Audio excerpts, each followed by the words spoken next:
purpose of our coaching program was to design and implement a developmentally appropriate Australian Football League AFL program for Year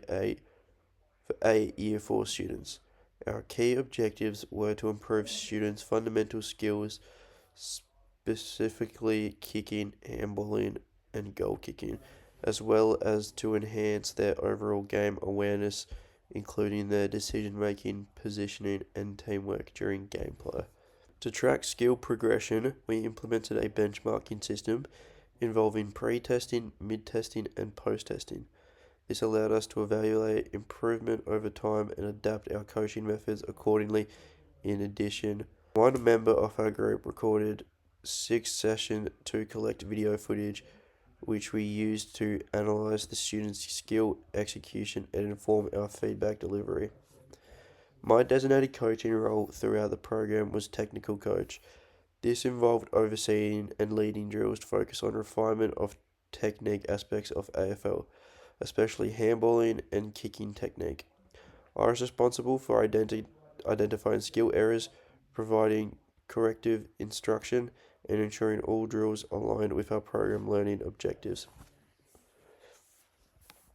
Our year fours were organised by the supervising teacher who took into account a range of factors: individual skill level, friendship groupings, group dynamics, and the students' willingness to participate and listen. This process was effective in producing balanced groups that would work competitively and support each other's learnings. During the first week, we conducted pre-testing and observed that our group consisted of a mix of cognitive and associative learners, which aligns with Fitz and Posner's stages of learning model. Some of the students had no prior AFL experience. This made frequent errors and required step-by-step guidance.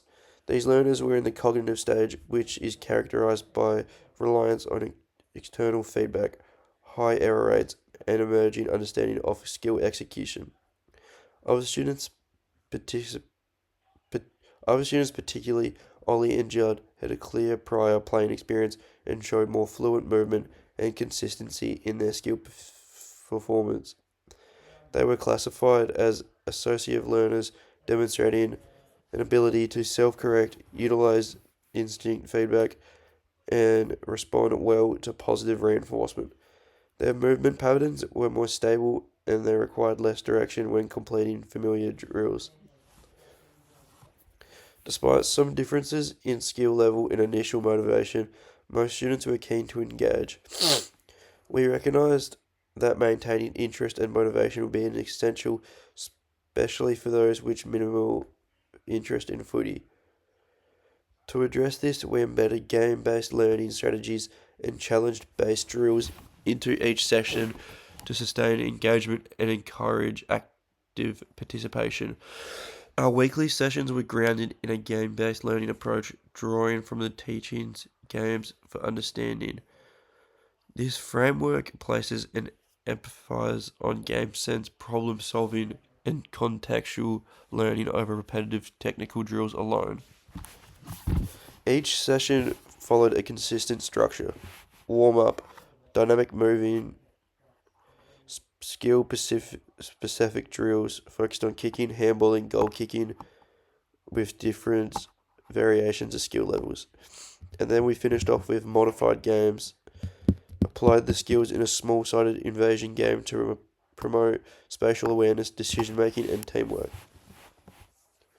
We deliberately designed the drills to be fun, fast-paced, and age-appropriate, recognizing that Year 4 learners typically have short attention spans. We made regular use of chunking to present instructions in simplified segments, reducing cognitive overload for cognitive learners. Each drill was explained and demonstrated with minimal steps, and we incorporated repetition with variation to reinforce correct technique while keeping the learner's environment fresh. At the beginning of the program, we developed a set of SMART goals to guide our planning and measure student development. We had skill acquisition, improved handling and kicking techniques in all participants with targeted feedback and repetition, Confidence helps students build confidence in using skills during modified gameplay through positive reinforcement and support. Keeping all students actively engaged through varied and enjoyment drills and games. Progress monitoring. Use all video analysis and feedback tools to track progress and instruct. Game understanding. Develop players' acknowledgement of rules, positioning, and decision making with AFL context.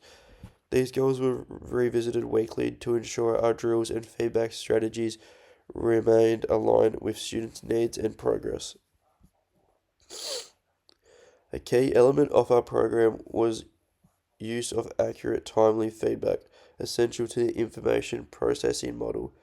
Throughout each session, I provided positive feedback, changed orientation feedback, continuous feedback, terminal feedback.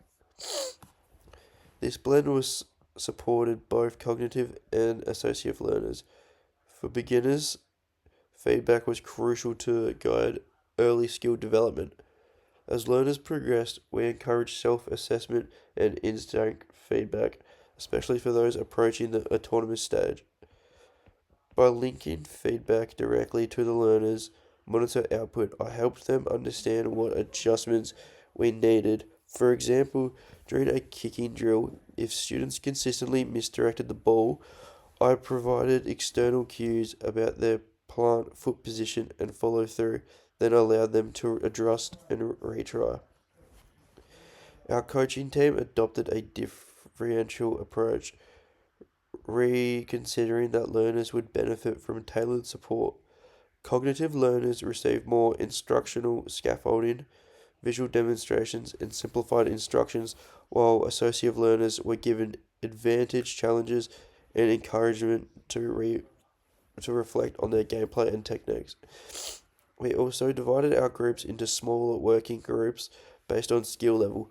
I worked closely with more experienced students to refine their technique and introduce game based decisions making scenarios, while my teammates provided additional support and encouragement for beginners. Maintaining motivation was our top priority. We used goal setting with students, celebrated small wins, and provided lots of positive reinforcement to boost confidence and build growth mindset around their learning. We divided our coaches' responsibilities based on our strengths. Seth took on the role of tactical coach, leading overall instruction and communication with the students. My role as the technical coach focused more on skill development, breaking down the mechanics of handballing and kicking and correcting movement patterns through targeted drills. My leadership style was decamatic, providing clear guidance while allowing space for learner autonomy and group decision. I regularly asked the students questions to promote reflection and encouragement peer feedback during drills and games.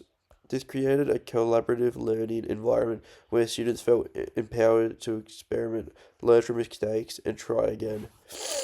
We kicked things off with a skill circuit to assess students' abilities in kicking, handballing, and goal kicking. This helped us figure out who was at the cognitive stage, needing more support and clear instructions, and who was more advanced, like Ollie and Judd, who showed strong consistency and self correction. Our first modified game was a bit all over the place because we hadn't set a clear tackle rules yet, but it gave us a good look at their natural gameplay instincts and decision makings under pressure. In week 2, to make things safer and more structured, we split the students into boys and girls for modified games and introduction tap/touch rules instead of tackling.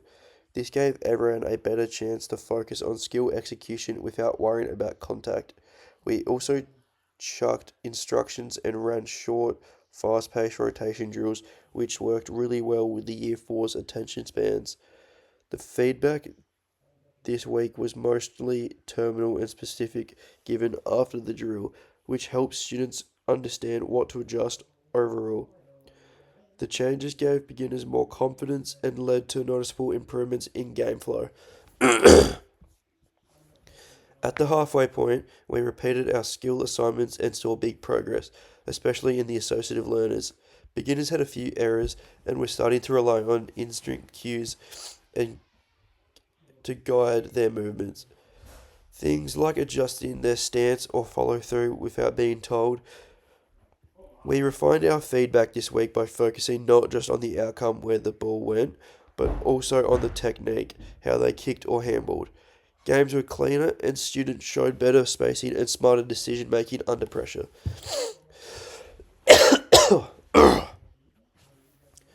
This week we focused on building game intelligence and team communication.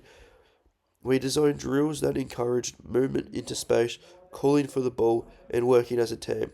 I gave continuous feedback during play, helping students make adjustments in their movement. It was great to see previously quiet students stepping up, using their voices, and directing play. Game sense noticeably improved across the board, and students were more confident about where to be on the field and what to do with the ball. We wrapped things up by repeating the original test from week 1 and 3 to measure improvements. The difference was clear. Students were more confident, more accurate, and more composed. Beginners had a cleaner technique and fewer mistakes, and our associative learners had developed a stronger understanding of positioning and game flow. Reviewing the footage confirmed the opponents we had seen firsthand. Our use of game-based knowledge, focused feedback, and tailored coaching has worked. Every student finished stronger than they started. This program provided a rich learning experience for both the students and our coaching group. Through a structured, differentiated, and feedback-driven approach, we were able to facilitate clear growth in AFL-specific skills and game understanding among Year 4 learners. By using game-based drills, aligning instruction with the stages of learning, and interrogating feedback that matched our learners' needs, we saw consistent improvement across all areas of the program. Our weekly reflection, video analysis, and shared leadership responsibility helped us adapt our methods and create an engaging environment where every learner felt valued and supported. Moving forward, I feel more confident in my ability to coach young learners, tailored activities, and driven abilities, and ability to support science principles to improve participation, motivation, and performance.